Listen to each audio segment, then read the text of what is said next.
বন্ধুরা, welcome back to my YouTube channel. আশা করি আপনারা সবাই ভালো আছেন। কালকে আমার বর চলে যাবে, তার জন্য আজকে থেকেই সে কাপড় গোছানো শুরু করে দিয়েছে। 12 দিন বাড়িতে থাকার পর কাল সকাল সকাল সে চলে যাবে, তাই নিজের কাপড় নিজেই রেডি করতেছে। তবুও সে বাড়িতে আবার কিছু জিনিস রেখে যায়, যাওয়ার পরে মনে পড়ে যেটা রেখে আসলাম ওটা রেখে আসলাম।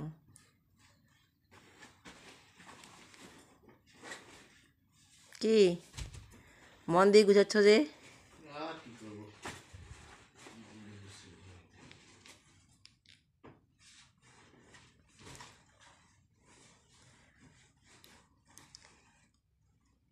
সব কিছু দেখে নাও, না হলে আবার কিছু রেখে যাবে।